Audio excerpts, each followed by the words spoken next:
This is not another sports car.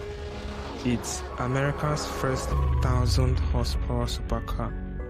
A twin-turbo V8, rear-wheel drive, with carbon ceramic brakes that cost as much as a small car, and aerodynamics that glue it to the road. So, what is special about it? What's up guys, it's Gerald the Car Guy here. Today we are breaking down the car that got so many eyeballs in 2025 in the series of car spec sheets in each year, and we are starting with 2025, which is Corvette ZR1. Why does it got to so many eyeballs? Let's dig into it. Under the hood, the ZR1 is a 5.5 liter twin turbocharged V8 engine with a secondary port injection. That means more power as you apply pressure on the gas pedal. In cruising mode, it uses the primary port injection, and at one place the engine can rev up to 8,000 RPM.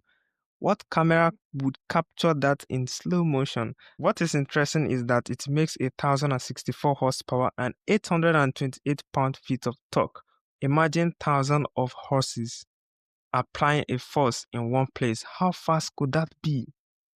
So the torque plus the horsepower combined makes the car to go from 0 to 60 in miles in 2.3 seconds. Jeez, that is zoom on the track. But what you didn't know about is during drifting, this car is a spouse, and I'm holding that ring for the marriage. If you want it, subscribe to the channel. Let's allow that to sink down. That's deep.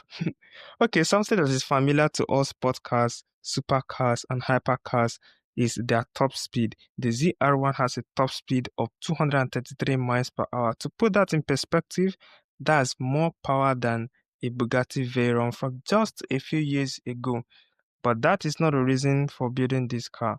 We will still find out somewhere around this video. But honestly, I don't want to talk about the trunk, although it is not what the car is built for. It is so small at the front that it doesn't fit a gift bag. But at the rear, okay, here comes the wing obstructing you. You don't want to buy this car for that, right?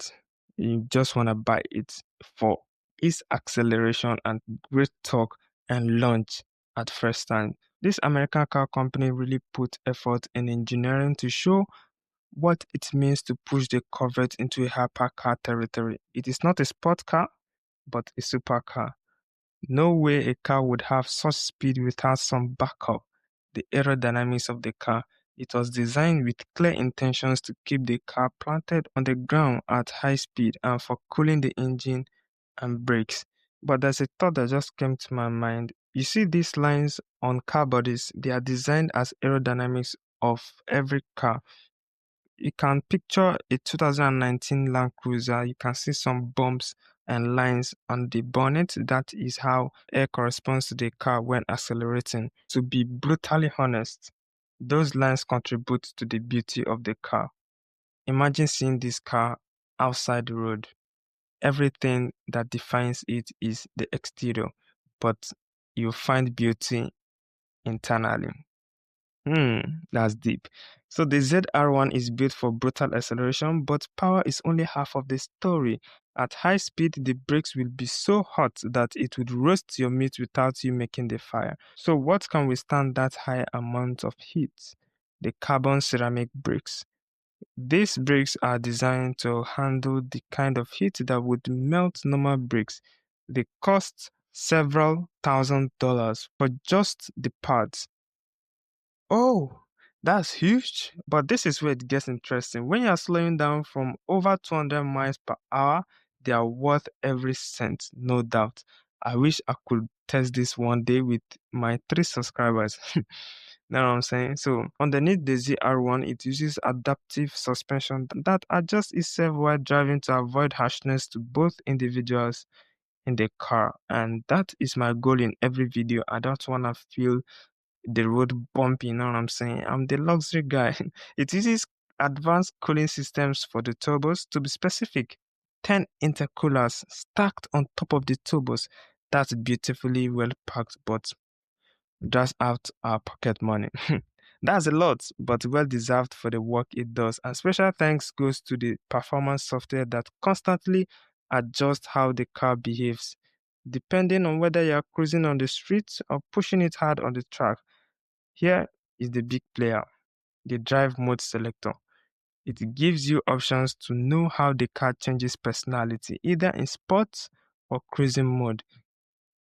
It helps to adjust throttle mapping depending on the mode you are. At comfort mode, if the pedal is pushed 30%, the ECU gives you 15% response, which feels smooth and less jumpy, which is better for daily driving. But in sport mode, if the pedal is pushed 30%, the ECU gives you 40 to 50 response, which feels sharper, making the car to respond aggressively and better for performance while you are on track. So for the price, it costs $174,995,000, and that is just for the coupe version. But the convertible costs $184,995,000 US, and it is indirectly telling us it is worth $175,000 and $185,000. Marketing stuff, This year, 2025, we place in our heart that Chevy hasn't just built a car, they have built a statement. The ZR1 puts America in the same conversation as Ferrari, McLaren, and Lamborghini. Not to talk much of Porsche, but at a fraction of the price it costs, is proof that performance doesn't always need a European badge. I know that brings an argument, which we are to find out. So why building this car? And I'm predicting that in their thoughts, this is the ultimate car Corvette has built in their generation. But what people think is they are competing with European supercars, which is true. But competition only makes us to be better at what we do. So, what will be another spec sheet next year? We don't know, but we know it's happening. Thanks for watching this video and stay tenacious.